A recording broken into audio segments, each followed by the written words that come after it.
Assalamualaikum warahmatullahi wabarakatuh. Sahabat Dakwahir Channel Rahimakumullah, bertemu lagi dengan saya Ardi Muluk dalam edisi podcast interview Dakwahir Channel. Yang mana dalam podcast ini kita mengundang para ustadz, para pakar, yang mana kita membicarakan tentang permasalahan kekinian umat Islam. Yang akan menjadi topik kita pada kali ini adalah kita akan mencoba menjawab hoaks dan juga keraguan-keraguan yang ada di seputar vaksin untuk virus COVID-19. Sebagaimana kita ketahui, ya, pada saat sekarang ini pandemi COVID ini lagi tengah melonjak di negara kita ini. Indonesia itu menduduki peringkat pertama dalam kematian COVID di dunia, ya. Bahkan di Padang sendiri, di Kota Padang saat sekarang ini terjadi juga PPKM darurat, di mana Kota Padang itu ditutup, ya, hanya orang-orang yang pernah divaksin atau punya kartu vaksin saja yang boleh masuk Kota Padang. Tetapi yang jadi permasalahan teman-teman semua, masih banyak juga orang yang anti untuk divaksin, ya, ragu-ragu untuk divaksin. Dan ketika kita tanya, hal itu tidak terlepas dari info-info yang berseliweran atau yang beredar di sosial media pada saat ini. Nah, pada kali ini karena kita berbicara masalah vaksin, maka kita akan mengundang pakarnya, ya, karena saya bukan pakarnya, yaitu Bapak Ahmad Rusdan, PhD. Nah, kalau teman-teman ketahui bahwasanya Pak Ahmad beliau ini menjadi rujukan nasional untuk permasalahan virus COVID-19. Ya, silakan lihat di YouTube, ya, belum menjadi pembicara di beberapa televisi nasional dalam membahas masalah COVID-19 dan vaksin. Mari kita lihat kurikulum vitae beliau. Beliau itu lulus summa cum laude untuk bachelor degree di bidang kimia. Kemudian PhD beliau itu PhD Molecular Medicine, ya, di University of Texas Health Science, ya, di San Antonio, Texas, USA. Kemudian postdoktoral beliau itu adalah di Harvard Medical School Boston, USA, Masya Allah. Jadi beliau itu lama di Amerika, ya, dan sekarang ini beliau itu pengajar di Universitas Yarsi, program Magister Biomedik Jakarta. Bisa kita lihat bahwasanya beliau ini adalah orang yang sangat kapabel sekali berbicara tentang virus COVID ini dan masalah vaksin. Dan beliau, teman-teman semua, sebagaimana yang pernah kami sarankan di vlog Dakwahir, silakan nanti lihat di link di vlog mana yang kami maksudkan, punya channel YouTube, ya, yang namanya adalah Pak Ahmad. Ya, di sana tuh Masya Allah, ya, di luar beliau bisa menerangkan tentang masalah virus ini, gitu ya, dan masalah vaksin ini dengan sederhana sehingga kita semua orang awam ini bisa mengerti. Nah, oleh karena itu mari kita ikuti, ya, diskusi kita dengan beliau, atau ya saya bilang sama beliau, Pak Ahmad, kita mau bertanya ini, ya.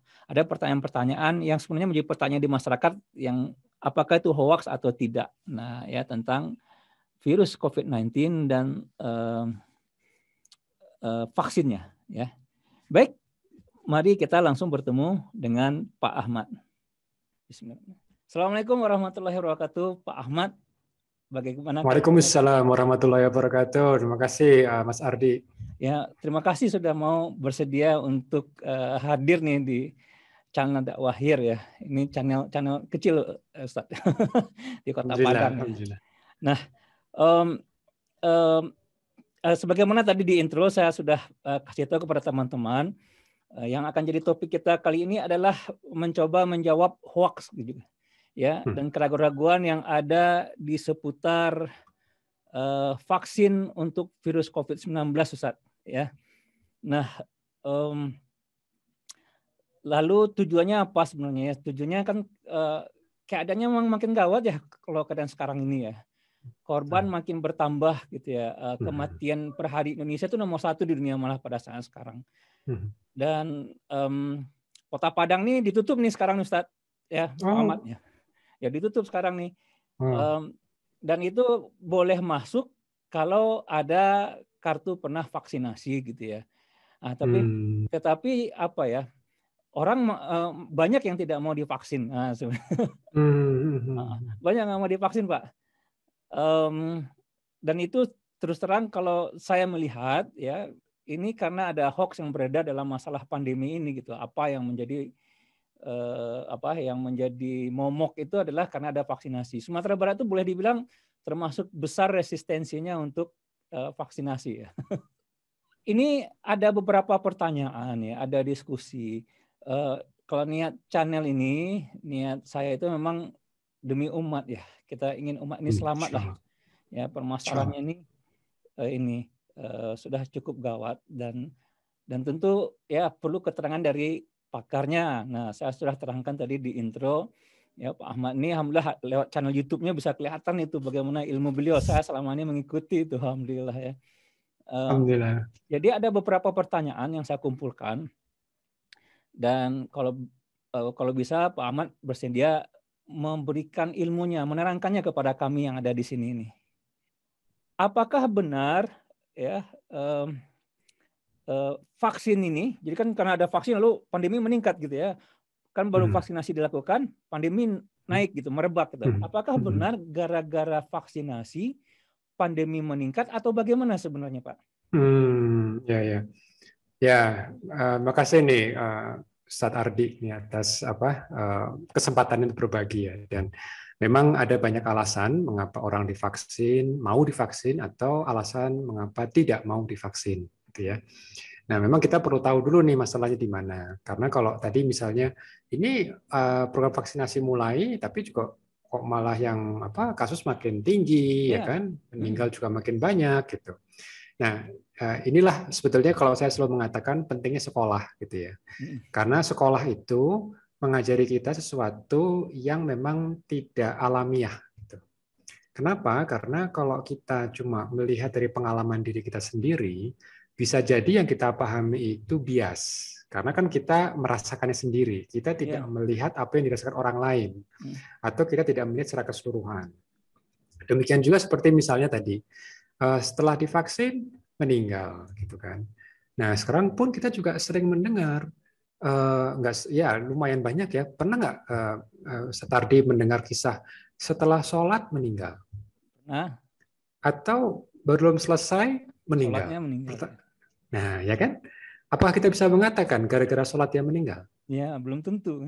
Ya kan? Nggak bisa. Nggak bisa dikatakan begitu. Jadi benar. Hanya karena sesuatu itu terjadi sebelumnya, makanya sebelumnya menjadi penyebab. Itu kan belum tentu. Benar. Ya kan? Kalau kita mau mengatakan setelah divaksin meninggal, itu nanti banyak masalahnya. Habis makan rendang, enak kali gitu kan, meninggal. Apakah berarti rendang disalahkan gitu? Disalahkan, ya kan?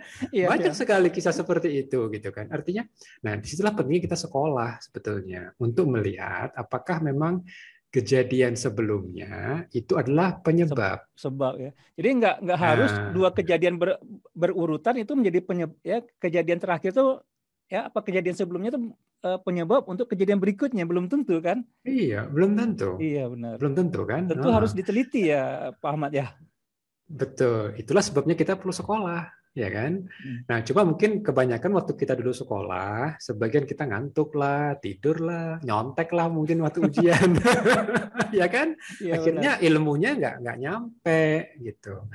Tapi itu emang nggak, jangankan di Indonesia, di dunia emang banyak seperti itu. Jadi kita nggak perlu kecil hati. Makanya ini tugas saya memang sebetulnya untuk ya mudah-mudahan nih penggemar Ustadz Ardi ini bisa tercerahkan lah gitu ya. Amin. Ya. Jadi secara umum memang ada kenaikan lonjakan kasus. Sebetulnya tidak hanya di Indonesia. Mungkin kita ingatkan kejadian di India itu kan sekitar mungkin 2 bulan lalu.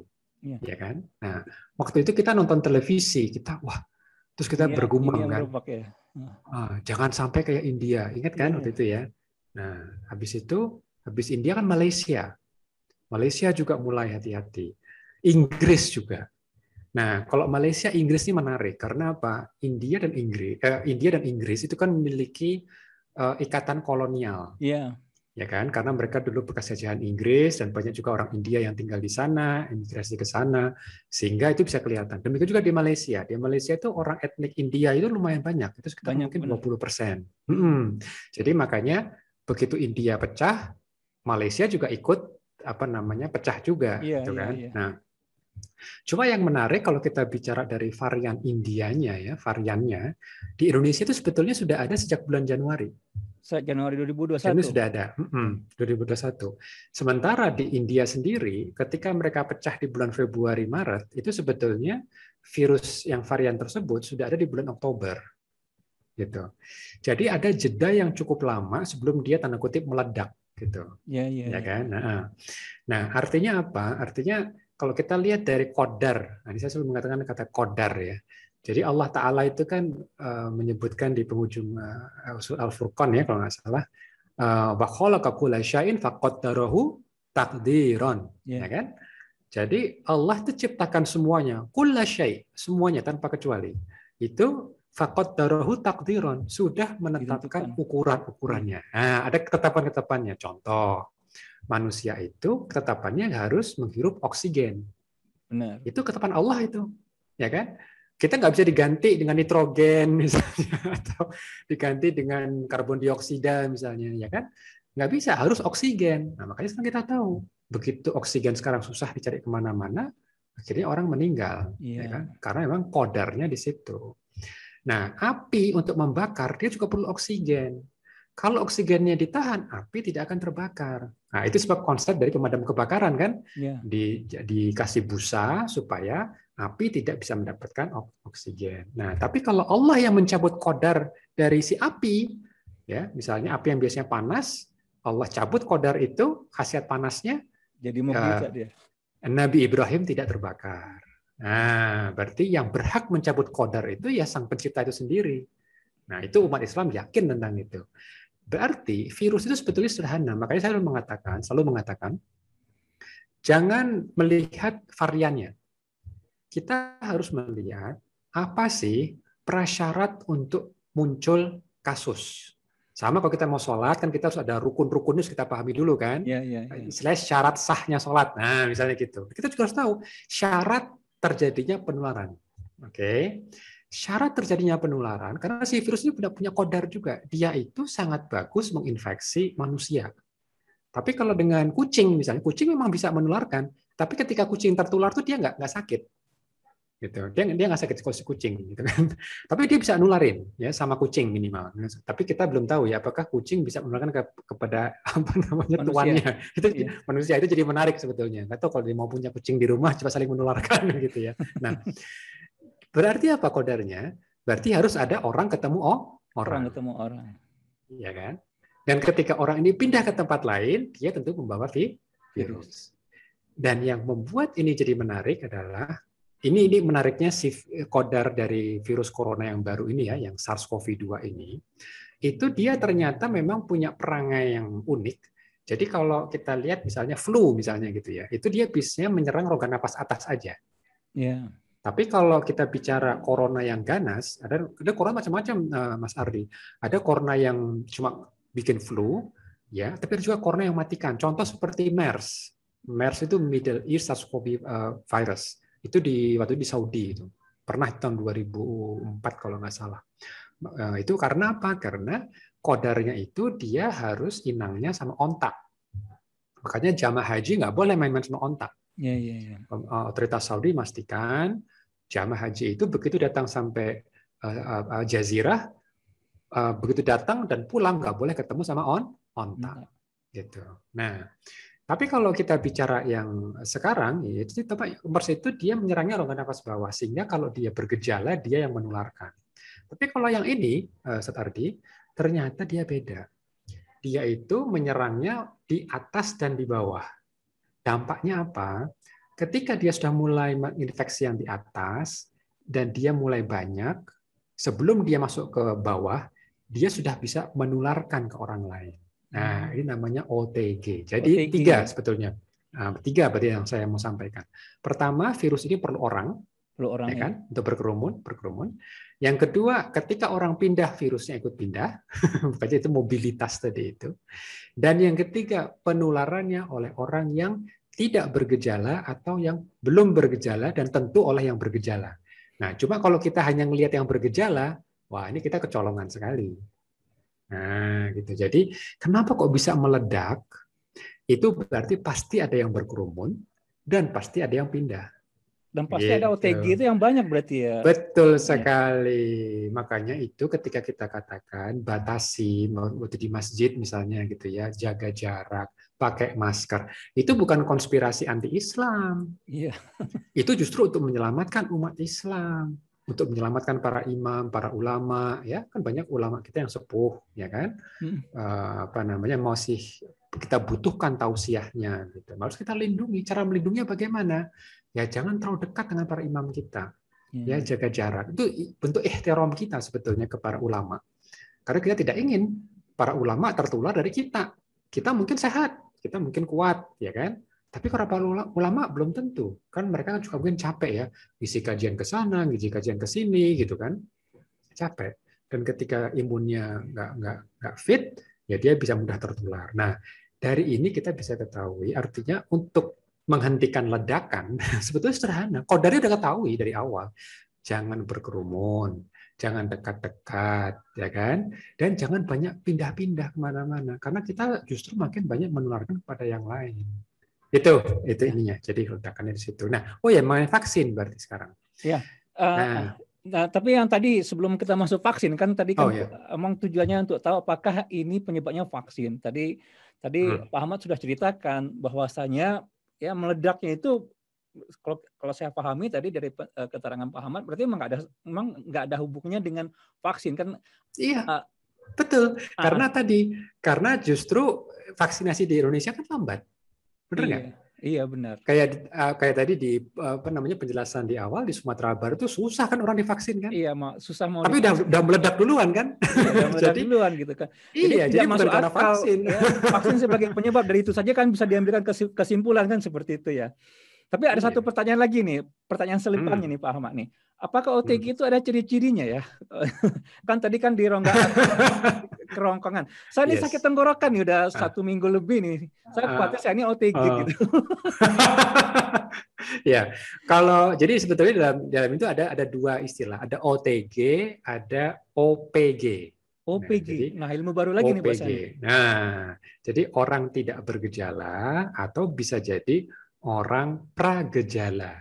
Pragejala ya. Pragejala. Jadi emang kita agak susah sebetulnya membedakan antara OTG dan OPG. Gitu.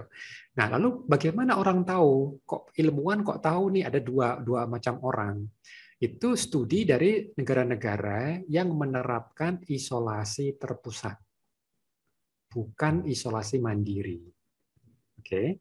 Apa yang terjadi seperti di Cina, di Singapura, di Vietnam misalnya gitu ya. Ketika ada satu kasus nih, satu pasien dirawat di rumah sakit, nanti ditanya sekitar 3 hari sebelumnya, ya ketika mulai bergejala, kamu ketemu sama siapa saja? Nah, saya ketemu sama mak saya, sama keluarga saya, tetangga saya, bos saya, atasan saya, bawahan saya, terus dihitung itu Ustaz, dicatat. Ketemu katakan 30 orang. Nah, nanti petugas dari Dinas Kesehatan akan menelpon 30 orang tadi itu, dicari di mana alamatnya, didatangi, lalu diswab.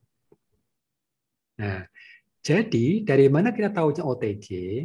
Itu dari hasil swab PCR. Karena apa? Karena bisa jadi, karena dia baru saja ketemu mungkin 3 hari sebelumnya, dan orang ini kan mungkin belum bergejala waktu dia menularkan.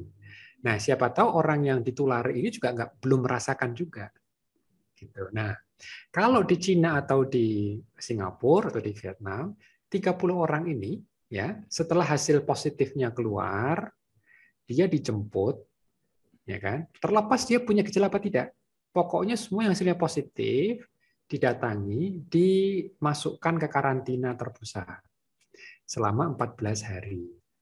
Kenapa? Nanti akan kelihatan. Dari 30 orang tadi itu, kan ada yang positif misalnya ketemu 10. Oke, 10 dibawa ke karantina terpusat.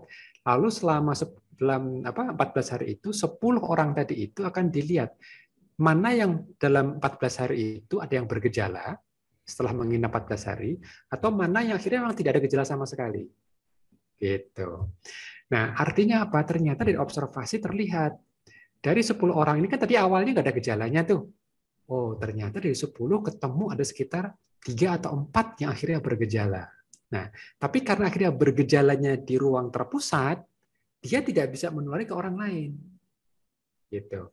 Nah, artinya apa? Memang kalau kita bicara OTG atau OPG, kita emang nggak ada, namanya juga belum ada gejala. Tapi kalau misalnya seperti tadi antum, wah saya udah mulai serak-serak nih, gitu kan? Gitu. Nah, biasanya tergantung dari ingatan kita. Apakah kira-kira dalam 3-5 hari terakhir kita pernah kumpul-kumpul nggak offline? Kita pernah kerja nggak offline? Karena sebelum peraturan PPKM, kan mungkin kita masih diwajibkan kerja kan oleh atasan kita. Nah, mungkin kita jadi ingat, oh iya, saya pernah tuh kerja.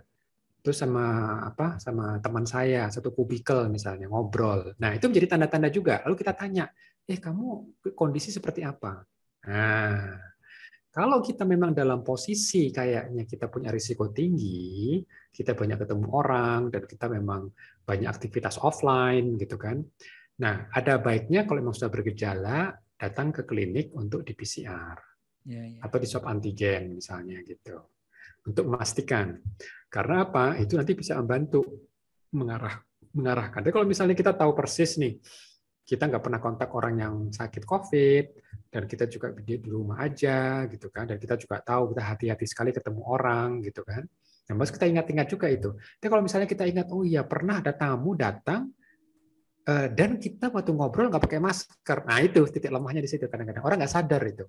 Oh ini kan kawan ini kan mama saya gitu. Masa saya pakai masker depan mama saya? Nah hati-hati. Satu-satunya kondisi kita boleh buka masker hanya dengan orang keluarga inti yang serumah. Di mana kita tahu persis dalam 24 jam itu dia kemana aja. Karena kalau misalnya ada yang harus keluar dari rumah, itu kan dia pulang itu nggak boleh langsung bercengkerama. Dia harus mandi besar dulu, ganti baju dulu, gitu kan, menyelamatkan keluarga, baru dia kumpul lagi, gitu. Jadi harus sangat ketat. Nah, hanya orang sekeluarga sajalah yang kita boleh buka masker. Tapi di luar itu kita nggak boleh langsung, oh ini kan keluarga saya kenal nih pakai buka masker. Jangan, sekali lagi jangan. Karena disitulah datangnya titik lemah. Kan banyak kan kasus profesor meninggal. Kenapa? Tertular dari sopirnya yang mudik, dari asisten rumah tangganya yang pulang pergi gitu kan. Nah ini hati-hati. Pertanyaan satu lagi nih Pak Ahmad. Ya saya mohon maaf nih. Apa. Muncul lagi gitu ya. Apakah OTG itu tuh dia kebal ya karena dia kan ada virus berarti ya di tenggorokannya di atasnya kan sebelum turun ke paru-paru gitu kan. Kan seharusnya kalau di sini suatu saat kan bakalan turun juga, akan berkembang juga di dirinya. Ataukah dia membawa itu selama-lamanya? Saya terus terang tidak paham maksudnya. Bagaimana tuh Pak? Ya, itu penting sekali. Ini pertanyaan sangat penting sebetulnya. Jadi karena masalah kita ya, sejak awal pandemi itu nampaknya pemerintah agak lambat ini untuk menjelaskan OTG ke masyarakat. Sayang sekali. Padahal ini kuncinya di situ. Karena disitulah alasan mengapa kita gunakan masker di masjid. Ya, konsep OTG ini. Karena kalau ke masjid itu kan kita nggak pernah tahu. Karena semua pasti fit semua. Benar. Jarang lah orang batuk-batuk ke masjid itu semua pejabat udah ngeliat dia semua. Ngapain kamu zaman COVID batuk-batuk di masjid gitu kan? Dulu PSBB itu kalau ada batuk sedikit horor itu. Ngeliatin semua kan gitu. Nah, tapi justru sekarang kalau orang nggak bergejala itu kita lebih hati-hati lagi karena kita nggak pernah tahu. Nah, ini bagaimana apa dia kebal? Jadi memang ada dua kemungkinan sebetulnya, Ustaz Ardi. Yang pertama adalah dia memang kebal. Contoh, siapa itu kira-kira? Mereka yang sudah pernah kena gejala berat ya dan sembuh, ya kan, di mana antibodinya udah banyak sekali, atau mereka yang sudah divaksin 2 dosis 2 minggu setelah itu. Nah, jadi kemungkinan ini dua kemungkinan tadi itu. Jadi kalau dia kebal ya, karena kalau dia sudah penyintas yang gejala berat terutama ya, gejala berat penyintas ya kan. Nah, dia si antibodi kan banyak banget tuh di tubuhnya.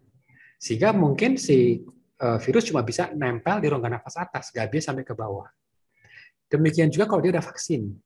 Kalau sudah vaksin, dia juga mungkin nggak bisa masuk ke rongga nafas bawah. Umumnya seperti itu ya, di umumnya. Tentu dalam biologi pasti ada pengecualian. Makanya kan ada kesan sudah divaksin, sudah pernah sakit, kok sakit lagi kan gitu kan. Gitu. Tapi umumnya dalam dua kondisi tadi itu dia bisa bisa lebih resisten terhadap virus. Nah, artinya apa? Karena dia bisa potensi OTG tadi itu, maka dia harus gunakan masker. Gitu. Karena apa? Karena kalau si virus ini, dia akhirnya tetap nggak bisa masuk ke rongga nafas bawah, dia akhirnya terlontar keluar. Gitu. Jadi sekitar mungkin dalam waktu 10 hari dia akan keluar. Karena biasanya masa inkubasi virus itu rata-rata sekitar 14 hari. Setelah itu dia biasanya nggak ada masalah. Kecuali kita ketemu lagi sama yang baru. Gitu. Maka dalam hal ini memang kenapa sih kita tuh harus gunakan masker? Itu sebetulnya mungkin bukan untuk kita sebenarnya. Karena mayoritas orang, imunitas mereka itu mampu menghalau virus. Sebenarnya 80%, ya kan? Cuma yang jadi masalah itu bukan di kita, bukan di kita yang insya Allah sehat ya. Kita itu khawatir justru dengan orang di samping kita yang mungkin imunitasnya nggak sebagus kita. Ikuti ya, Mas Ardi. Ini yang masyarakat kadang lupa. Mereka pikirnya, ajal itu kan tangan Allah. Tangan Allah gitu kan. Kalau emang Allah takdirkan saya mati, ya oke, itu memang sudah waktu saya mati kan gitu kan mikirnya kan. Jangan seperti itu mikirnya. Bagaimana kalau yang mati itu bukan kita, orang lain. Dia mendatangkan doror buat orang lain gitu ya. Doror buat orang lain, exactly.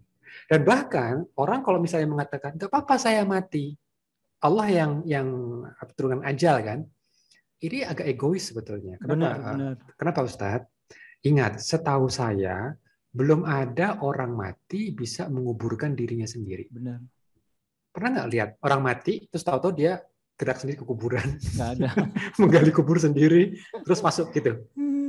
Kok saya belum pernah ketemu ya? Loh, ini penting sekali. Kalau memang mereka yakin dengan itu, harusnya mereka juga yakin nanti mereka bisa mampu menguburkan diri sendiri. Kenapa? Karena kalau kita mati dan kita ternyata COVID, itu risiko terhadap teman-teman kita, kerabat kita yang memandikan kita, mengkafani kita, dan mohon maaf nih kalau kita memandikan jenazah, itu kan syariat mengatakan harus ditekan kan, pencernaan kita supaya keluar kotoran-kotoran, kita harus bersihkan rongga mulut mayit, betul ya? Itu sumber ideal dari virus. Belum kalau kita nggak hati-hati nih, air terciprat, gitu kan, bisa kemana-mana. Dan orang yang mandi kan nggak tahu bahwa mayit ini ternyata membawa virus.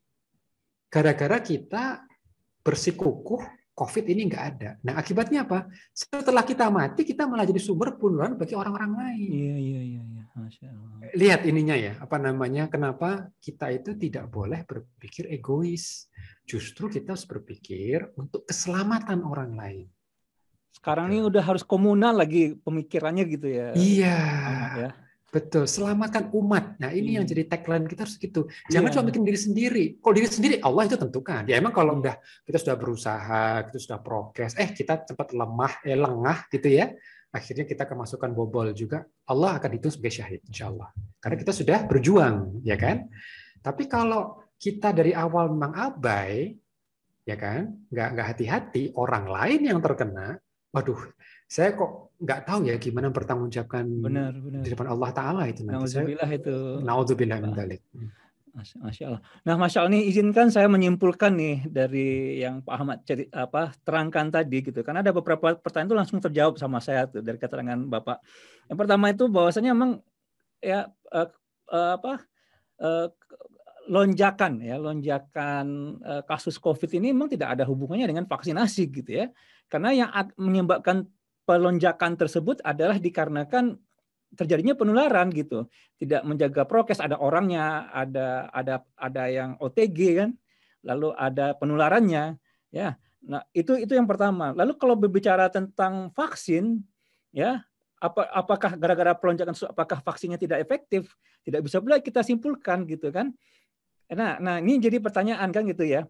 Kan sebenarnya tuduhan yang saya tangkap gitu, walau alam misalnya, itu yang saya tangkap itu dibilang mereka karena vaksinasi lalu dia melonjak, lalu mereka menyimpulkannya secara mantik ya. Tidak melihat fakta gitu kan. Ada premis 1 dengan premis 2 langsung disimpulkan vaksin, karena vaksin gila-gilaan lalu lalu ada lonjakan, maka vaksinlah penyebab lonjakan. Nah, pertanyaannya apakah yang divaksin tersebut yang positif atau atau bukan yang divaksin yang positif kan, harusnya mereka memilah itu lagi kan, seperti itu. Nah, Betul. sekarang pertanyaannya, maka tadi pertanyaan saya berikutnya tuh yang menyebabkan lonjakan sudah terjawab tadi. Cuma pertanyaannya, bagaimana kondisi saat sekarang ini untuk vaksinasi nih, Ustadz ya? Apakah kita ini memang kan memang pemahaman saya itu vaksinasi itu memang untuk herd immunity ya? Benar nggak itu ya? Mohon dikoreksi gitu ya. Iya, nanti kita akan bisa lihat lagi makna herd immunity seperti apa ya. Iya. Lalu pertanyaan saya nanti, kan sudah terjadi vaksinasi. Saya nggak tahu bagaimana datanya. Kalau saya, kan orang rujukannya Ibu Siti Fadilah ya. Ya, beliau pahlawan memang. Memang beliau pahlawan, tidak ada yang salah dengan beliau. Tapi kalau saya tangkap, yang beliau minta cuma data. Beliau tidak ada, kalau saya pahami gitu ya, beliau tidak ada arahan untuk jangan divaksin gitu. Itu pemahaman saya. Karena beliau bilang kayak gini, begitu banyak vaksin, apa benar sudah banyak yang divaksin, tapi ini lonjakan, apa benar jumlahnya sudah segitu? Itu yang beliau minta. Cuman penanyanya itu saya lihat itu mengarah-arahkan apakah berarti vaksin tidak efektif vaksin. Beliau tidak pernah menjawab itu. Gitu. Itu yang saya tangkap ya. Cuman mohon maaf, kan ini kayak pesan berantai ya. Orang-orang berikutnya, itu kata Ibu Siti Fadilah, ya sudah vaksin tapi tetap melonjak gitu. Jadi apa namanya, matanya udah mulai berubah gitu ya, matanya udah mulai rantainya. Jadi ini Masya Allah ya, permasalahan ini kan gawat ya, nyawa manusia gitu. Tapi sebagian orang menganggapnya remeh, tidak ini, itu menjadi concern kita gitu insya Allah. Nah, jadi itu pertanyaannya ya, bagaimana sih kondisi vaksinasi kita pada saat sekarang ini? Apakah lalu pertanyaan berikutnya, apakah vaksin itu efektif? Nah, untuk meredam lah ya lonjakan dari ini. Lalu kalau efektif, kenapa dia tidak seperti yang diharapkan gitu? Itu pertanyaan Pak. Betul. Ya, jadi memang kalau kita lihat data, memang penting untuk melihat data secara detail gitu ya. Karena kalau misalnya memang ada program vaksinasi, tapi kan sebetulnya program vaksinasi yang paling gencar kan di kalangan nakes sebetulnya, ya kan, untuk tenaga kesehatan. Belum banyak untuk rakyat biasa. Benar. Saya nggak tahu di Sumatera Barat, mungkin saya datanya lagi, gitu ya. Di Indonesia Raya itu belum mencapai 10%. Belum mencapai 10%. Indonesia Raya belum mencapai 10%, jauh sekali. Beda negara-negara lain seperti Chile misalnya, itu sudah 60%, Singapura 50%. Negara-negara kecil itu biasanya lebih cepat, apalagi di Israel dan di UK gitu kan. Nah, itu pun kalau kita lihat, mereka juga tidak hanya vaksin loh yang dilakukan. Mereka juga melakukan pembatasan sosial yang cukup ketat, ya kan? Dan testingnya juga tinggi sekali untuk mencari siapa? Mencari OTG. Jadi kalau kita lihat dari praktek yang dilakukan oleh negara-negara lain, itu tidak pernah mengandalkan satu pendekatan, tetapi 3 pendekatan sekaligus. Tidak hanya vaksin saja gitu ya? Tidak hanya vaksin saja. Nah, jadi sekarang artinya ada bias nih. Ada bias dalam artian, ini vaksinasi udah jalan kok, kasus makin naik, ya kan? Itu 2 hal yang berbeda. Kasus naik itu memang tidak bisa dihadang oleh vaksinasi. Vaksinasi itu sebetulnya tujuannya bukan untuk menekan kasus. Nah, berarti saya harus ceritakan dulu nih dari penyakitnya. Jadi penyakit itu penyakit menular dari orang ke orang. Nah, tapi sebagian orang akan merasakan sakit. Seandainya sakitnya cuma pusing, kita mengambil pusing. Seandainya cuma pusing, demam, batuk, 3 hari selesai. Ya udah, ini bukan pandemi, ini mah flu biasa, ya kan? Cuma masalahnya, Ustaz Ardi, sebagian orang itu sekitar 20% orang yang terinfeksi, 20% ya, berarti 1 dari 5 orang yang terinfeksi itu harus ke rumah sakit. Karena apa? Karena nafasnya itu nggak lancar gitu. Jadi paru mereka itu mau digenjot sampai kenceng pun oksigen nggak masuk. Kenapa? Karena banyak lendir, ya kan? Sehingga akhirnya parunya itu kerjanya harus ekstra kuat. Makanya perlu dibantu tekanan oksigen dari luar, ya kan? Itu 1 dari 5. Nah, ketika 1 dari 5 ini akhirnya tertolong, yang meninggal sekitar 2%. Gitu kan? Jadi emang 1/5-nya lagi lah gitu. Jadi lebih sedikit lagi yang akhirnya meninggal, ya kan? Nah, maka ini di sini jadi menarik adalah tujuan vaksinasi itu di mana?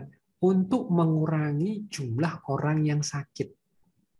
Jadi kalau misalnya nih, sebelum vaksinasi kita kan pernah mengalami ya, sebelum vaksinasi ada lonjakan juga kan di banyak tempat.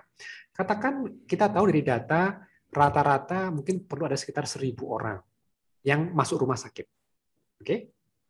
Nah, setelah vaksinasi, berarti orang yang divaksinasi nih sekarang, populasi yang divaksinasi, itu yang kita bisa lihat data sebelumnya sekitar 1.000 orang, tapi mereka yang sudah divaksinasi berkurang menjadi minimal 500. Syukur kalau dari biasanya 500 tinggal 50. Nah, berarti kalau kayak vaksin AstraZeneca, vaksin Pfizer lah misalnya, vaksin Pfizer yang katanya vaksin sultan ya kan, karena efikasinya 90%. Itu artinya apa? Kalau yang biasanya datang 500, tapi setelah mereka vaksinasi yang datang tinggal 50. Gitu. Jadi untuk mengurangi jumlah orang yang harus dirawat. Oke. Kalau kita bicara Sinovac, karena dari uji klinis sekitar 50%, berarti kalau yang masuk rumah sakit biasanya 500, berarti berkurang menjadi 250. Artinya apa? Masih ada 250 orang yang tetap sakit, gitu loh. Ya kan? Nah, apakah ini bermakna? Oh, sangat bermakna. Rumah sakit kapasitas. Gitu ya? Efektif sesuai dengan efikasinya tadi gitu ya. Betul. Betul, sesuai dengan efikasinya. Nah, cuma kan kadang-kadang orang ngelihatnya, oh itu masih ada yang meninggal, masih ada yang sakit. Iya. Tapi bayangkan seandainya tidak ada vaksinasi, itu bisa jadi jauh lebih banyak lagi yang meninggal. Kayak misalnya nakes lah gitu. Kalau nakes kan memang mereka yang sudah divaksinasi duluan, ya kan? Nah, kalau seperti itu kita harus lihat nih, apakah ada nakes yang belum sempat divaksinasi atau divaksinasinya terlambat. Dalam artian apa? Dari sisi optimalisasi tubuh ya, imunitas setelah vaksinasi itu kita tahu dari uji klinis sebelumnya itu dampaknya itu baru 2 minggu setelah vaksin yang kedua. Nah, bayangkan kalau ternyata nakesnya ini divaksin memang, tapi dia baru yang pertama. Sementara lonjakan lagi tinggi. Bisa jadi dia juga terkena. Ikuti saya. Nah, makanya kita harus lihat juga. Jangan hanya karena udah divaksin tuh dia 2 kali misalnya, kok masih kena. Nah, kita harus bandingkan sama yang belum divaksin sama sekali ada berapa. Gitu. Karena sekali lagi kita tidak bisa melihat orang per orang. Justru yang kita khawatir seandainya sama sekali nakes tidak divaksin, oh bisa jadi itu jauh lebih besar lagi nanti yang meninggal. Kita bisa tahu ini Mas Ardi memang dari data luar negeri, karena luar negeri kan lebih cepat pengerjaannya. Dan Sinovac sendiri menunjukkan efektivitas untuk menurunkan risiko kematian itu bisa sampai 80%. Artinya memang ada yang meninggal, tetap ada yang meninggal, gitu kan? Karena misalnya nih, untuk bisa muncul antibodi setelah vaksin, itu kan tubuh kita harus kuat. Dalam artian apa? Asupannya harus sehat.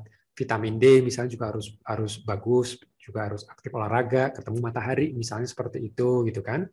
Tapi kalau misalnya nih nakes masih harus merawat pasien terus nggak pernah ketemu matahari, asupan juga akhirnya sekedarnya aja. Walaupun dia sudah divaksin, tentu nggak akan optimal juga karena kan antibodi kan perlu diproduksi oleh sel. Sel kan perlu makan. Nah kalau selnya nggak pernah makan dengan sehat, bagaimana dia bisa produksi antibodi, ya kan? Imunnya pasti akan turun itu. Ya akan turun juga. Jadi walaupun sudah divaksin, ya akhirnya nggak membantu. Makanya di sini ada banyak hal. Nah, cuma kalau kita lihat secara keseluruhan, memang ada rata-rata yang sudah divaksin, kemungkinan dia menjadi sakit berat ya atau meninggal lebih kecil daripada mereka yang sama sekali tidak divaksin. Gitu. Jadi itulah makanya edukasi masyarakat harus clear gitu kan. Jangan sampai ada over expectation. Kayak habis divaksin, buka masker, wah bisa langsung kemana-mana, euforia. Ya nggak seperti itu juga gitu kan. Itu makanya emang edukasi berat memang karena ini pola pikir nggak kelihatan, ilmu itu nggak kelihatan gitu. Nah ini insya Allah tujuan kita ini untuk itu sebenarnya, insya Allah untuk edukasi ini sebenarnya. Insya Allah. Nah, Masya Allah. Jadi ada tiga aspek gitu ya Pak Ahmad ya, vaksin juga, lalu prokes juga, lalu pemeriksaan juga ya tes. Gitu kan. Itu yang tes itu pemerintah itu. Kalau udah bicara tes karena tes dan tracing. Tracing Jadi ya, tracing, mentrace, memburu Ya, orang-orang betul. gitu ya. Masya Allah. OTG tadi itu mencari OTG sebanyak-banyaknya. Masya Allah, Masya Allah.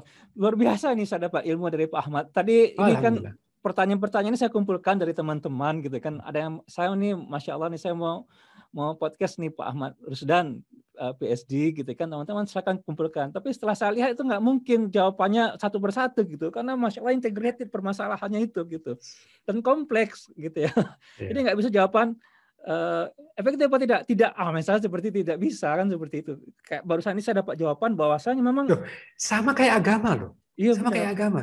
Misalnya Quran mengatakan potonglah tangan pencuri. Iya. Itu nggak semudah itu. Kita harus cari tahu kenapa pencuri ini sampai harus mencuri kan? Iya, benar. Benar nggak?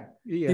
Kebutuhan hidupnya dipenuhi tidak? Kenapa dia nggak bisa memenuhi kebutuhan? Oh, karena sekolahnya nggak lulus. Kenapa sekolahnya nggak lulus? Karena dia nggak punya biaya. Kenapa dia nggak punya biaya? Karena ekonominya nggak mencukupi. Kenapa ekonomi sampai nggak bisa membuat dia jadi orang yang pandai gitu kan? Dia terpuruk selalu. Nah, sama kayak syariat. Jadi harapan saya ini rekan-rekan yang paham agama, pernah ngaji syariat, jadi ikut mudah mengerti mengenai pandemi ini sebenarnya, karena semua saling ini kan, saling terkait. Iya, benar. Nah, Masya Allah. Nah, ini nih tadi Pak Ahmad bilang bahwasannya jangan lihat variannya yang berbeda-beda gitu ya. Kalau bicara masalah vaksin ini, maksudnya gimana nih? Kan ini memang ada pertanyaan ini. Kan dia bermutasi terus. Kan berarti vaksin yang sekarang itu nggak efektif. Anggapannya mereka seperti itu kan. Kalau menurut Bapak gimana? Ya, jadi memang kalau kita lihat varian ini agak unik ya. Sebetulnya kan kalau kita bicara vaksin, pertama kita harus dudukan sekali lagi posisi vaksin. Vaksin itu sebetulnya adalah upaya untuk meringankan beban fasilitas kesehatan. Itu aja sebetulnya, ya kan? Nah, jadi artinya yang perlu kita fokuskan malah di layer yang pertama, yaitu testing, tracing, dan juga prokes. Itu adalah kunci, karena istilahnya kalau misalnya atap kita bocor nih, hujan gitu kan, itu kan air kan deras tuh. Vaksin itu di mana sih? Vaksin itu sebagai embernya, ember penadah air hujan. Karena kalau nggak ditandai ember, kalau nggak ada penadah hujan, itu kan tuan rumah bisa kepleset, bisa mati dia kan, jatuh gitu kan. Nah, tapi kalau cuma hanya menambah jumlah ember, sementara atapnya tidak dibendung, tidak ditambal, ya akhirnya embernya mau dibaikkan ember juga nggak akan selesai kan gitu. Nah, jadi artinya apa? Kalau kita bicara misalnya varian-varian, memang begini, antar vaksin itu ditengarai ada efektivitas yang mungkin sedikit berbeda. Nah, kita tidak bisa mengatakan seberapa jauh perbedaannya sampai kita punya data. Okay. Kalau kita lihat data yang lebih banyak itu biasanya dari Pfizer, AstraZeneca gitu ya.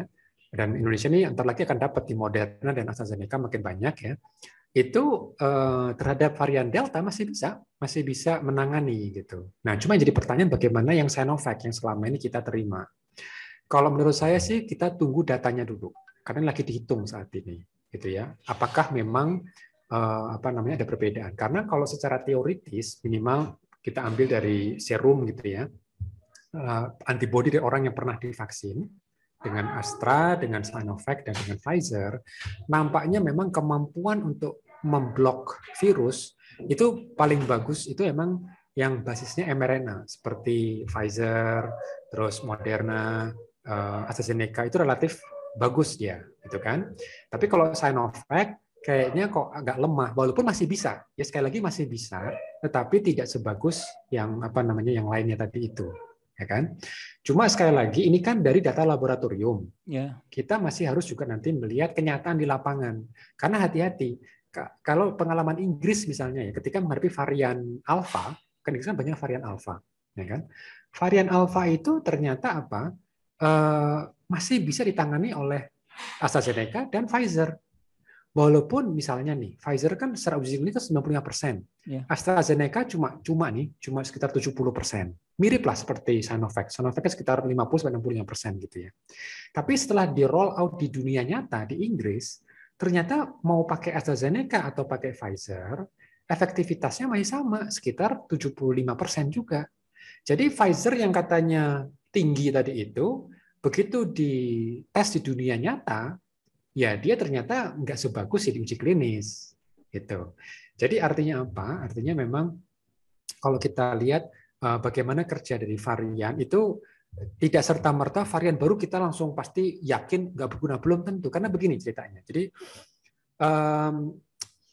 kalau vaksin yang baru-baru ini ya, seperti vaksin mRNA, AstraZeneca segala macam, itu kan kalau kita bicara virus kan ada kayak seperti ini nih. Jadi telapak saya kayak bola, terus jari jemari kayak pakunya, kan corona kan. Jadi anggap aja ini kan kayak corona, ini adalah paku-pakunya, ini adalah yang bolanya itu. Gitu. Ada crown-nya. Ada crown-nya. Nah ini crown-nya nih, masing-masing jarinya adalah crown-nya, gitu kan. Oke. Nah sebetulnya yang terjadi adalah kalau kita misalnya memvaksinasi itu yang ditargetkan yang ininya aja, oke, si telunjuknya ini, oke. Nah, varian itu di mana sih? Jadi sepanjang telunjuk ini, varian itu bisa di mana-mana. Ada yang mutasinya di ujung, ada yang mutasinya di sini, ada yang mutasinya di sini, ada yang mutasinya di sini, oke. Tapi masih di area ini. Sementara area sepanjang ini itu antibodi yang muncul karena vaksinasi itu ada yang mentargetkan sini, ada yang di sini, ada yang di sini, ada yang di sini. Jadi kalaupun mutasinya ada di sini, yang di sini masih bisa menangkal. Iya. Itu. Jadi artinya masyarakat jangan terlalu simplistik juga ya. Oh ada varian terus bukan seperti itu. Antibodi kita itu macam-macam munculnya. Jadi Masya Allah, kalau nggak ada ilmu itu berbahaya ya Pak Ahmad ya. Ini kan kalau anggapan orang awam lah ya, termasuk juga saya kalau sebelum Bapak terangkan tadi itu varian itu kayak gini nih. Misalnya mobilnya Toyota gitu ya, lalu nanti ada Mitsubishi gitu kan, variannya udah berbeda lagi kan sama sekali gitu. Iya. Sementara dia sebenarnya Masya Allah ya. Jadi sebenarnya apapun variannya, vaksinnya insya Allah ada efektivitasnya. Kan masih bisa. Walaupun memang sedikit menurun mungkin ya, tapi nggak berarti hilang sama sekali. Jadi juga tidak ada alasan bahwasanya karena varian berbeda-beda, ini nggak efektif sama sekali, kan tidak bisa bilang seperti itu ya, Pak? Enggak, itu mah ngeles Mas sebetulnya. Emang dari awal nggak mau divaksin. Kalau menurut saya, cari alasan aja. Saya tanya mahasiswa saya itu dari 22 orang gitu ya, yang saya tanya itu baru 3 orang yang vaksin. Lalu teman-teman saya juga yang ini, ya para ustadz itu sedikit sekali yang sudah divaksin gitu. Lalu orang-orang yang ini, Pak Ahmad, kalau saya tanya sama mereka yang bilang bahwasanya gara-gara vaksin pandemi ini yang terinfeksi meningkat gitu. Saya bilang sudah vaksin belum? Belum katanya. Itu dari mana dia tahu gitu kan? Iya, makanya penting data. Makanya kan agama kita mengajari kan, qul hatu burhanakum in kuntum shadiqin. Jadi berbasis data, burhan, evidence, bukti, gitu. Kalau zaman medsos kan orang asal ngomong kayak sekarang. Iya benar. Saya mempunyai pemahaman kayak gini nih Pak. Sabda Rasulullah itu ya yang menyebutkan serbuk sari ya. Rasulullah kan serbuk sari kurma. Rasulullah kan bersabda wa antum a'lamu bi umri dunyakum. Ya kan?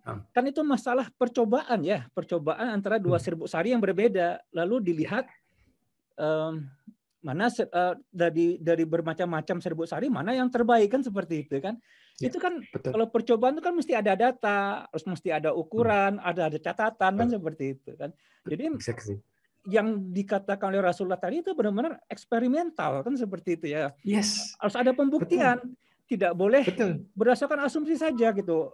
Betul. Dan itu sebetulnya itu legacy dari ulama-ulama kita dulu. Jadi dulu seperti Ibnu Rushdi, Ibnu Haytham, Al-Khwarizmi segala macam yang kita selalu kenang namanya sebagai ilmuwan Muslim gitu ya.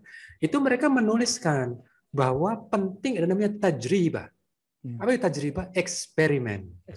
Jadi sebelum datangnya Muslim Arab ya, itu dunia itu terpaku cara Yunani kuno.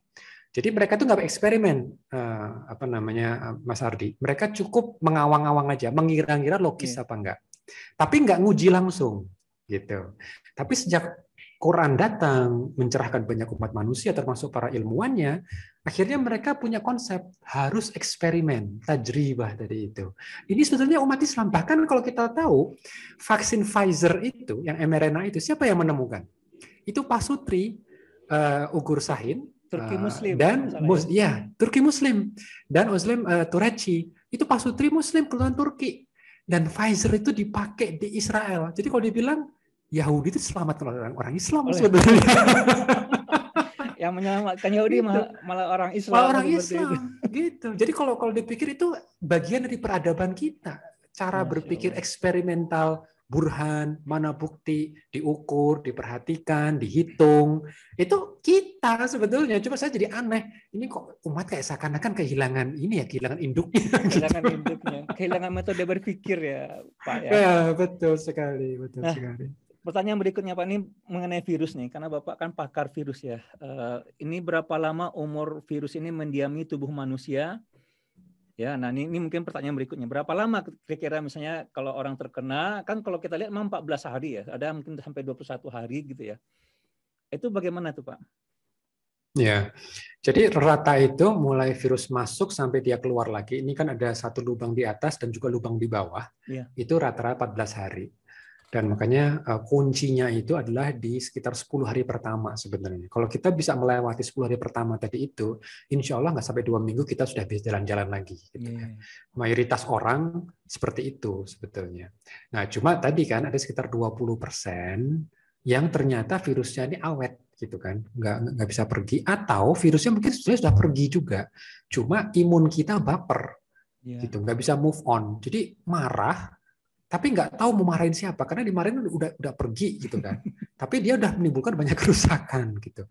Nah ini yang merepotkan tuh di situ. Nah jadi rata-rata emang sekitar 14 hari, tapi sekali lagi sangat tergantung dari kapasitas imun kita. Gitu. Nah makanya nih kalau kita mau introspeksi, sebenarnya virus ini kan juga mengajari kita, ayo hidup sehat. Cuma hidup sehat itu gimana sih ngukurnya? Ini kadang-kadang juga agak rancu nih. Apa sih sebetulnya yang dimaksud dengan hidup sehat? Yang paling mudah adalah saat ini kurangi gula. Kurangi gula ya. Kurangi gula. Karena gula Kenapa? itu, nah begini. Jadi gula itu kan kalau misalnya kita kan butuh sekitar 2000 kalori gitu ya, 2000 kalori. Harusnya manusia itu bergerak untuk menghabiskan 2000 kalori itu. Tapi gara-gara manusia modern semuanya komputer, yang mestinya kita bergerak, kita nggak bergerak. Kita kerja depan komputer aja. Iya, Gitu sedentary kan? life ya. Sedentary lifestyle. Jadi nggak kepake kan itu. Yang masuk itu nggak kepake. Akhirnya apa? Karena nggak kepake, tubuh kita juga kebanyakan. Akhirnya nggak bisa diserap kan gula-gula tadi itu kan. Akhirnya apa? Akhirnya akan melapisi pembuluh darah. Oke. Nah, masalahnya begini, kuman, mau itu bakteri, mau itu virus, itu punya kesamaan. Yaitu apa? Mereka juga diselimuti gula. Nah, jadi di permukaannya itu ada semacam kayak gula-gula juga gitu. Nah, imun sistem kita ini ada dua macam, Ustadz Ardi. Jadi imunitas yang paling primitif yaitu imunitas bawaan dan imunitas yang khusus kayak Kopassus gitu. Jadi dia yang lebih spesifik. Kenapa dibedain? Jadi kalau yang level bawah ini, yang level yang masih primitif ini, dia dilatih untuk mengenali gula-gula yang ada di kuman. Oke, lapisan gula di kuman. Nah, bayangkan kalau ternyata tubuh kita ini di selubung pembuluh darah kita itu juga sudah banyak gula, itu kan yang membuat apa? Yang membuat kita kan jadi kayak dikit-dikit, ada serangan nih, dikit-dikit ada serangan. Itu membuat orang yang suka banyak gula itu radangnya itu sudah mulai kronis. Karena sering dikasih false alarm. Ya kan? Nah, begitu kuman beneran datang, kita jadi nggak gitu siap. Karena kan dianggapnya nih jangan-jangan bakteri, ternyata bukan. Bakteri, ternyata bukan. Karena itu gula yang dari kita sendiri gitu kan. Makanya ada semacam kayak radang kronis gitu. Dan itu menjadi masalah. Makanya kalau kita harus pastikan pembuluh darah kita harus licin. Jadi jangan sampai ada banyak gula bertumpuk. Caranya gimana? Olahraga gitu. Kurangi gula. Kalau kopi jangan pakai gula. Teh jangan pakai gula. Kopi pahit, teh pahit. Kalau misalnya harus minum gula, olahraga dulu. Sampai betul-betul ini berkeringat gitu kan. Nah, boleh deh kompensasinya gitu ya. Tapi ini gerak nggak mau, ini nggak mau. Nah, akhirnya apa? Ketika ada serangan virus beneran, kitanya jadi nggak siap. Begitunya kita aktif, baper. Gitu kan. Nah, akhirnya jadi masalah. Jadi itu yang kita juga harus hati-hati karena virus ini sebetulnya bisa cepat clear selama imun sistem kita ini harus dikasih tahu bahwa yang namanya normal itu betul-betul normal, gitu kan. Sehingga kalau ada musuh beneran kita langsung cepat tanggap. Tapi kalau kita kan enggak, false alarm gitu kan. Jadi dia alert terus. Nah, akhirnya alert terus, tapi akhirnya jadi bosan kan, betul nggak? Iya, Coba kalau misalnya terus orang teriak maling terus, iya, kan lama-lama kita berikutnya pasti bukan maling beneran nih gitu, bener nggak? Ya kan? benar, Pak. Gitu. Nah, Masya Allah luar biasa Pak. Masya Allah. Semoga Allah melindungi Pak Ahmad selalu ya, Insya Allah. Ilmu Bapak luar biasa, Masya Allah. Saya terus terang terharu gitu ya. Karena banyak yang tadi saya menyangka saya karena mengikuti channel Bapak kan, gitu. Channel Pak Ahmad kan, saya agak paham gitu. Tapi setelah ngomong langsung dengan Bapak tuh, Masya Allah luar biasa. Nah, mungkin kita udah hampir masuk pertanyaan terakhir nih Pak Ahmad. Ya, pertanyaan nih ya, dalam kondisi yang sudah seperti benang kusut saat ini, gitu ya, mungkinkah wabah ini bisa diatasi? Lantas bagaimana langkah yang harus diambil pada kondisi saat ini agar wabah musnah? Nah, ini mungkin kekhawatiran ini ya merebak semua. Kan katanya cuma 3% apa? Ada orang bilang bela herd immunity ya, nggak vaksin, nggak prokes, ya paling 3% yang mati gitu. Itu gimana tuh Pak? Ya, ya. Nah, ini menarik. Jadi berita baiknya Ustadz Ardi, Mas Ardi, manusia tidak akan punah karena virus. Yakin saya itu, nggak akan punah. Itu yakin. Karena apa? Buktinya To'un itu sudah sejak zaman Nabi sudah ada. Apakah umat Islam bilang? Enggak.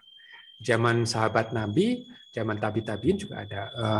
Kita tahu Imam Ibnu Hajar Al-Asqalani, ahli hadis, 2 putrinya meninggal karena wabah, ya kan? Tapi buku-buku karya peradaban ulama tetap berjalan, tetap ada, ya kan? Gitu. Cuma begini, zaman dulu memang belum ada mikroskop, zaman dulu belum ada PCR, zaman dulu belum ada teknologi. Oke. Kalau kita ingat bahkan di tahun 1918 ya, itu Perang Dunia Pertama, itu lagi ada wabah besar namanya flu Spanyol. Ya. Di Indonesia juga kena, di Jawa Madura itu sampai 2 juta meninggal. Apakah Indonesia punah? Enggak juga, ya kan? Buktinya masih ada Indonesia kan, masih ada penduduk Madura, masih ada penduduk Jawa, ya kan? Enggak punah. Jadi poin saya di situ emang kalau ditanya apakah manusia akan punah, tidak akan punah. Oke. Nah, cuma masalahnya memang betul apa yang disebut dengan herd immunity tadi itu. Kalau secara alami ya, kalau secara alami yang terjadi adalah mereka yang memang nggak fit, mereka yang hidupnya mungkin sedentari, mereka yang makannya sembarangan, nggak pernah kemana-mana, dia sebenarnya punya penyakit tapi dia nggak tahu, dia punya komorbid tapi dia nggak tahu. Karena jangan lupa di Indonesia itu kalau dari survei, 1/3 penduduk Indonesia itu sudah punya tanda obesitas dan diabetes tanpa diketahui. Karena jarang kan orang medical check up kan, kecuali kalau yang karyawan ya, karyawan kantor. Tapi orang kan bukan karyawan kantor, gitu kan, jarang mereka cek. Tapi dari survei itu sekitar 1/3 itu sudah ada tanda diabetes. Jadi artinya kalau mau kita biarkan, boleh aja sih. Kalau kita mau biarkan boleh. Cuma kan masalahnya kita siap nggak mentoleransi jumlah kematian yang sangat lebih mengerikan dari yang sekarang. Sekarang ini aja orang sudah banyak ngeluh kan, oksigen nggak ada, ini nggak ada, pasang status di WA dengan gambar karangan bunga, oh kita kenal nih si ini, oh ini guru kita dulu, oh ini sahabat kita dulu waktu SMA, ya Allah, gitu kan. Tapi kalau kita mau herd immunity beneran, nggak apa-apa. Kalau memang itu pilihan secara kolektif ya, tapi dengan syarat, jangan ngeluh. Kalau kita nanti harus betul-betul masing-masing harus merasakan membaringkan karib kerabat kita ke dalam liang kubur. Gitu. Karena dari seleksi alam aja memang akhirnya. Karena apa? Karena secara genetik kita pun nggak selalu sama kan. Saya dengan Mas Ardi misalnya, pasti genetik kita nggak sama persis.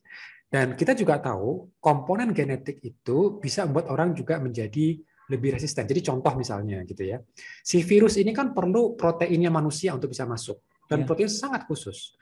Cuma protein ini itu kan nggak selalu identik antar orang. Ada perbedaan 1 atau 2 huruf lah gitu. Nah, bisa jadi 1 atau 2 huruf ini yang buat virus ini terpental. Cuma mungkin perbedaan ini hanya di sebagian kecil orang. Mayoritas orang tidak punya perbedaan itu. Sehingga saya tadi katakan akan banyak kematian, ya kan? Karena kan mereka juga tidak siap gitu kan. Nah, nanti yang masih hidup ini akan melangsungkan kembali generasi manusia berikutnya. Itu aja sebetulnya. Tapi banyak yang meninggal gitu ya, Pak ya. Akan banyak yang meninggal ya, itu kan flu Spanyol itu kan seluruh dunia 50 juta yang meninggal. Di Jawa 2 juta. Kita baru 60 ribu meninggal udah panik kan? Masih jauh dari flu Spanyol, masih jauh. Nah itu. Kalau kita mau herd immunity secara Alami. Tapi kalau Alami. misalnya kita mau herd immunity dengan vaksinasi, ini juga tantangan, Mas Ardi. Tantangannya begini, kalau kita mau herd immunity secara vaksinasi, masalahnya gini, saat ini kita punya varian yang transmisinya jauh lebih tinggi. Jadi kalau dulu nih varian asli dari Wuhan, itu satu virus, satu orang bisa menularkan ke 2 atau 3 orang. Sehingga perhitungannya cukup 70% dari populasi Indonesia yang divaksinasi. Tapi perhitungan yang dulu, karena sekarang ada varian yang satu orang bisa 5-8. Artinya apa? Artinya kita perlu coverage 90% dari penduduk Indonesia. Pertanyaannya, itu stok vaksin dari mana? Iya. Gitu. Nah, jadi memang sebetulnya vaksin yang sekarang itu kurang, Mas Ardi. Makanya saya itu sedih ketika ada orang sudah dapat jatah vaksin nih, Nggak mau vaksin divaksin. gratis, Iya. nggak mau gitu kan. Sayang sekali gitu. Padahal orangnya orang penting. Dia mungkin juga punya banyak pengaruh dalam artian dia sangat dibutuhkan oleh umat, tapi kenapa nggak mau vaksin? Nanti kalau antum nggak ada, siapa yang menggantikan antum kan gitu. Coba deh pikir seperti itu ya. Jangan pikirkan aja nanti Allah akan yang ambil. Iya, antum mungkin dapat pahala syahid kalau antum prokes gitu kan. Karena juga yang penting saya prokes lah gitu kan. Nggak usah vaksin. Jangan pikir seperti itu. Antum tuh dibutuhkan umat gitu loh. Jadi apa salahnya sih ditambahkan dengan tadi, ditambahkan dengan vaksinasi walaupun sudah prokes. Jadi memang sebetulnya ideal tadi prokes, vaksin, dan pemerintah juga lapisi dengan apa namanya tadi pencarian OTG dengan tes dan tracing. Masya Allah. Masya Allah, Pak Ahmad, terima kasih banyak nih atas ilmunya. Mungkin ya sebenarnya tadi sudah terjawab tuh seperti yang Bapak terangkan gitu ya tentang efektivitasnya vaksin ini gitu ya. Ya, jadi bukan untuk menyembuhkan kan seperti itu ya, bukan tapi untuk mengurangi ya, beban vaskes. Iya, beban naskes. Gitu. Nah, mungkin kan memang ada kasus-kasus khusus gitu ya, orang sudah divaksin ada kemungkinan sakit, tapi itu kan tidak banyak gitu ya. Saya alhamdulillah sudah divaksin 2 kali, keluarga, anak, istri gitu udah divaksin juga. Ibu kebetulan ketika itu karena beliau umur 80-an ada bocor jantung, kita memutuskan untuk tidak dulu karena kita belum tahu bagaimana kan seperti itu. Nah, tetapi sebenarnya sangat jelas sekali itu ya bagaimana tentang ya hoax-hoax yang ada di masyarakat gitu ya, kenapa mereka tidak mau divaksin, dan itu sangat jelas sekali seperti yang Bapak terangkan tadi. Nah, mungkin nasihat mungkin dari buat orang-orang yang tidak paham nih kan, Masya Allah ya, Pak Ahmad ini orang yang sangat pakar dan paham sekali dalam masalah virus dan masalah vaksin. Tapi ada orang-orang yang menyebarkan hal-hal atau biarkan sajalah kami tidak divaksin misalkan seperti itu kan, atau menyebarkan hal-hal yang berdasarkan pemikiran yang sangat dangkal tadi ya, vaksin lalu kasus melonjak lalu menghubungkan begitu saja tanpa mendalaminya seperti yang Bapak terangkan tadi. Mungkin ada nasihat terakhir Pak buat kita semua lah, buat dalam masa pandemi ini. Saya terus terang tadi mendengar penjelasan Bapak itu saya hampir mau menangis gitu ya, soalnya banyak umat yang nggak tahu gitu, yang nggak sadar, sementara kita melihat setiap hari guru kita pergi, ya kerabat kita pergi gitu ya, karena memang penanganannya tadi yang bahkan ketiga-tiganya tadi itu di Indonesia itu tracing nggak ada, prokes nggak jalan, nah, seperti itu ya, vaksinasi juga nggak mau kan, yang bakal ya yang bakalan banyak meninggal itu bakal lebih banyak lagi kalau yang itu yang kita lihat gitu. Jadi mungkin sebagai muhasabah buat kita bersama nih Pak, ya sebagai orang yang paham lah insya Allah. Terakhir Pak, insya Allah. Ya insya Allah kita semua juga dalam doa kita ya kita kan selalu mengucapkan salam dan sholawat pada Rasulullah SAW ya, junjungan kita atau apa namanya guru kita yang mengajari kita mengenai syariat. Coba kita ikuti sebetulnya bagaimana beliau mengajari kita mengenai agama. Ikuti dengan benar gitu ya. Pahami betul logikanya gitu. Ketika Rasulullah tadi mengatakan antum dipahami mengenai dunia antum, itu coba kita pelajari bahwa kita juga harus melindungi ku anfusakum wa ahlikum naro. Bukan cuma diri kita aja, kita harus memikirkan orang lain kan, minimal lingkup keluarga kita dan tentu juga masyarakat kita gitu ya. Jadi ketika Allah mengajari kita bahwa Allah telah ciptakan semua itu dengan qadarnya gitu ya. Ya kita pelajari bagaimana qadarnya. Karena pada akhirnya di akhirat kelak kita itu akan ditanya atas pilihan-pilihan kita.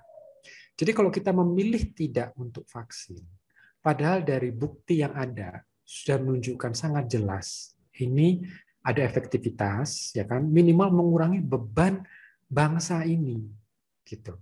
Kita sebagai umat Islam, ya, penduduk terbesar di dunia ini, di Indonesia ini ya, minimal di Nusantara, tentu kita punya kewajiban moral untuk turut mengendalikan pandemi. Apalagi kalau kita bagian yang diminta untuk vaksinasi, diminta untuk prokes, ya, diminta untuk tidak mengeluarkan kepada yang lain, untuk berpartisipasi dalam tracing. Nah, harus ini kita ikuti. Karena bagian dari ajaran agama kita juga, bagian dari syariat kita juga. Karena saya khawatir, Mas Ardi, ini itu belum apa-apa dibandingkan dengan fitnah Dajjal. Sama sekali belum ada apa-apanya. Ya. Tetapi kalau kita tidak bisa melewati fitnah ini, saya nggak bisa bayangkan apa yang Rasulullah dulu khawatirkan, ya, mengenai fitnah Dajjal ini. Ini baru tes yang sangat-sangat sederhana, gitu kan? Dan sebetulnya kita memang harus betul-betul memilah dan memilih mengenai informasi. Gunakan ilmu yang sama ketika belajar hadis. Kita harus tahu sanad dan matannya juga. Ini siapa yang bawakan berita ini? Dia kredibel apa tidak? Bagaimana penafsirannya? Karena kita juga tahu ketika baca hadis nggak boleh kan menafsirkan secara letterlek. Misalnya nih, yang meninggal cuma 3%, itu letterlek. Tapi kita harus menggali 3% itu ketika mereka mendapatkan tempat perawatan. Bagaimana kalau seandainya 20% yang tadi perlu dirawat, semuanya tidak mendapatkan tabung oksigen? Ya berarti angkanya bukan 3% lagi. Iya, 20%. Angkanya bisa 20%. Dan kita ini belum menghitung nih, Mas Ardi, teman-teman yang meninggal isoman di rumah. Karena mereka tahu rumah sakit sudah penuh, jadi tidak akan terhitung. Dan saya tidak tahu apakah semua betul-betul dimakamkan dengan prosedur yang sangat hati-hati. Karena di zaman era seperti ini kita nggak pernah yakin apakah meninggal karena flu biasa atau kena serangan jantung atau memang karena COVID, ya kan? Jadi maka sebetulnya solusi Islamnya sederhana. Yuk kita belajar agama kita ini secara benar, pahami logikanya. Pahami cara berpikir ulama-ulama kita dulu. Ulama kita itu ketika mendapatkan berita itu betul-betul dicek. Ini sanadnya ini siapa? Ujungnya ini siapa? Sampai ke Rasulullah apa tidak? Perilakunya seperti apa? Sampai dicari kan? Oh, ini ternyata salah satu mata rantai perawinya ini ketika memberikan makan kepada hewan ternaknya dia mempermainkan. Nah, ini bisa jadi nggak saya percaya ini membawakan berita karena dia dengan ternaknya saja seperti itu. Apalagi dia meriwayatkan suatu dari Rasulullah SAW. Saya seperti itu kan. Ulama kita itu sangat hati-hati dalam memilah dan memilih berita. Jangan sampai gitu ya. Apa yang dicontohkan oleh para ulama kita ini nggak kita tangkap poinnya. Kita cuma sudah cukup bersenang dengan menghafalkan kitab Al-Bukhari dan Muslim. Tapi kita tidak tahu bagaimana logika di balik itu. Nah, itu yang kita mumpung nih anggap sebagai pembelajaran, kita tetap husnuzon kepada Allah Ta'ala, tetap optimis, tetap semangat Ustadz, ya. Dan juga ini para penggemar channel Ustadz Dakwah Here, tetap semangat gitu ya. Jalan masih panjang, istiqomah. Kuncinya di situ. Insyaallah. Alhamdulillah. Terima kasih banyak-banyak Pak Ahmad atau Pak Ahmad Rusdan PhD. Ya, atas ilmunya, Masya Allah, semoga keberkahan yang banyak dari Allah Subhanahu Wa Taala. Dan mudah-mudahan ya umat paham nih, ya ini usaha kita lewat channel ini nih, umat paham dan ini menyebar gitu ya, paham tentang permasalahan COVID-19 dan juga masalah vaksinasi dan juga solusinya, sebagaimana yang disampaikan oleh Bapak tadi. Baik teman-teman semua, ya sampai di sana pertemuan kita. Ya, tetap like, share dan subscribe ya. Di share ini sebanyak-banyak mungkin setelah jadi pahala ya. Fastabiqul khairat. Assalamualaikum warahmatullahi wabarakatuh. Waalaikumsalam warahmatullahi wabarakatuh.